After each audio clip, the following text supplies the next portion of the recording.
کیا آپ جانتے ہیں دنیا میں جتنے ملک ہیں، جتنے قبیلے ہیں، جتنے مذاہب ہیں اور جتنے لوگ ہیں، ان کے حالات بدلتے رہتے ہیں۔ ان کے حالات کبھی اچھے اور کبھی حالات بہت برے ہوتے ہیں۔ یہ ایک نیچر ہے، یہ ایک اللہ کا بنایا ہوا قانون ہے، یہ ایک سائنس ہے۔ مگر کسی بھی قبیلے، ملک، دین اور کسی بھی انسان کے وقت اور حالات کو چینج کرنے میں دو سسٹمز ایگزسٹ کرتے ہیں۔ ایک وہ سسٹم ہے جو ہمارے اللہ نے بنایا ہے، جو بائی نیچر ہے، اور ایک سسٹم ایسا ہے جو ہم خود اپنے ذہن، اپنی ایفرٹس، اپنی توجہ، اپنے فوکس کے ساتھ اور اس کی ڈائریکشن کے ساتھ اس کو اپ یا ڈاؤن کرتے ہیں۔ اب جو خدا کا بنایا ہوا قانون ہے اس کو تو کوئی چینج نہیں کر سکتا، لیکن ہم نے اپنی ترقی کے لیے، اپنی کامیابی کے لیے اپنی ڈائریکشن خود اپنانی ہے۔ ہم نے اس دنیا کو فالو کرنا ہے، اس کے ساتھ ساتھ چلنا ہے۔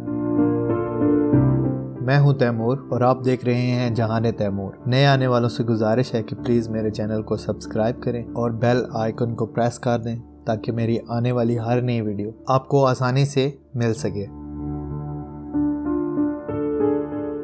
1998 میں کوڈک میں 1,70,000 ملازمین کام کر رہے تھے۔ وہ دنیا میں 85% فوٹو پیپر فروخت کرتے تھے، لیکن کچھ سالوں میں ڈیجیٹل فوٹوگرافی نے انہیں بازار سے نکال دیا۔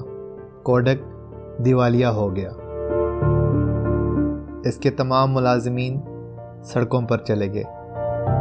ان سب کے معیار میں کوئی کمی نہیں تھی، پھر بھی وہ مارکیٹ سے باہر ہو گئے۔ ریزن؟ وقت کے ساتھ ساتھ وہ تبدیل نہیں ہوئے۔ آنے والے 10 سالوں میں دنیا پوری طرح سے تبدیل ہو جائے گی۔ آج جو صنعتیں آپ کے سامنے چل رہی ہیں، اس میں سے 90% ختم ہو جائیں گی۔ یہ اس دنیا کا چوتھا بڑا صنعتی انقلاب ہے۔ اس انقلاب میں آپ کو خوش آمدید کہتے ہیں۔ اب دنیا کی چوتھی سب سے بڑی صنعت کیسے ہے؟ اوبر صرف ایک سافٹ ویئر ہے۔ اپنی ایک بھی کار نہ ہونے کے باوجود وہ دنیا کی سب سے بڑی ٹیکسی کمپنی ہے۔ ایئر بی این بی دنیا کی سب سے بڑی ہوٹل کمپنی ہے، حالانکہ ان کے پاس اپنا ایک ہوٹل بھی نہیں۔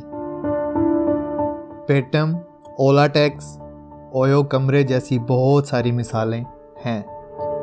اب امریکہ میں نوجوان وکلا کے لیے کوئی کام باقی نہیں ہے، کیونکہ I B M Watson software ایک لمحے میں بہتر قانونی مشورے دیتا ہے۔ اگلے 10 سالوں میں 90% امریکی وکیل بے روزگار ہو جائیں گے، اور جو 10% بچ جائیں گے وہ سپر ماہر ہوں گے۔ واٹسن نامی سافٹ ویئر انسانوں کے مقابلے میں کینسر کی تشخیص 4 گنا زیادہ درست طریقے سے سر انجام دیتا ہے۔ 2030 تک کمپیوٹرز انسانوں سے زیادہ ذہین ہوں گے۔ اگلے 10 سالوں میں 90% کاریں پوری دنیا کی سڑکوں سے غائب ہو جائیں گی۔ جو بچ جائیں گی وہ یا تو الیکٹرک کاریں ہوں گی یا پھر ہائبرڈ۔ سڑکیں خالی ہو جائیں گی، پیٹرول کی کھپت میں 90% کمی ہو جائے گی، اور تمام عرب ممالک دیوالیہ ہو جائیں گے۔ آپ کو اوبر جیسے سافٹ ویئر سے کار مل جائے گی۔ کچھ ہی لمحوں میں ڈرائیور لیس گاڑی آپ کے دروازے پر کھڑی ہوگی۔ اگر آپ اسے کسی کے ساتھ شیئر کر لیتے ہیں تو وہ سواری آپ کو موٹر سائیکل سے بھی سستی پڑے گی۔ کاریں ڈرائیور لیس ہونے کی وجہ سے 90% حادثات ختم ہو جائیں گے۔ زمین پر ڈرائیور جیسی نوکری نہیں ہوگی۔ جب 90% کاریں شہروں اور سڑکوں سے غائب ہو جائیں گی تو ٹریفک اور پارکنگ جیسے مسائل خود بخود ختم ہو جائیں گے، کیونکہ ایک کار 20 کاروبار سے بہتر ہوگی۔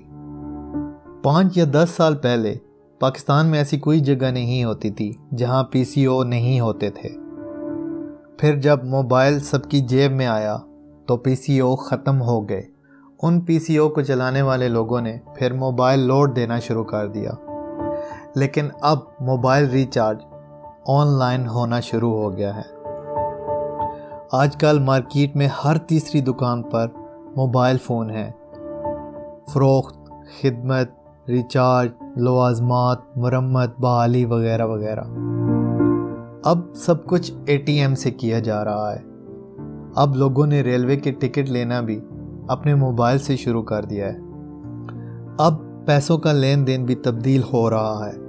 کرنسی نوٹوں کو پہلے پلاسٹک منی نے تبدیل کیا تھا، اب یہ ڈیجیٹل ہو گئی ہیں۔ دنیا بہت تیزی سے بدل رہی ہے۔ آنکھیں اور کان کھلے رکھیں، ورنہ آپ پیچھے رہ جائیں گے۔ وقت کے ساتھ ساتھ تبدیل ہونے کے لیے تیار رہیں۔ لہٰذا ایک شخص کو چاہیے کہ وہ وقت گزرنے کے ساتھ اپنے کاروبار کی نوعیت کو بھی بدلتا رہے، اپنے کاروبار کو وقت کے ساتھ ساتھ اپ گریڈ کریں، وقت کے ساتھ ساتھ آگے بڑھیں اور کامیابی حاصل کریں تاکہ اچھا وقت گزار سکیں۔ لائک کریں اگر ویڈیو آپ کو پسند آئی ہے تو، سبسکرائب کریں تاکہ ہم مزید ویڈیوز آپ کے لیے لاتے رہیں، شیئر کریں تاکہ مزید لوگوں کو اس ویڈیو سے فائدہ ہو، اینڈ آخر میں اپنا خیال رکھیے گا۔ Thank you so much for you all.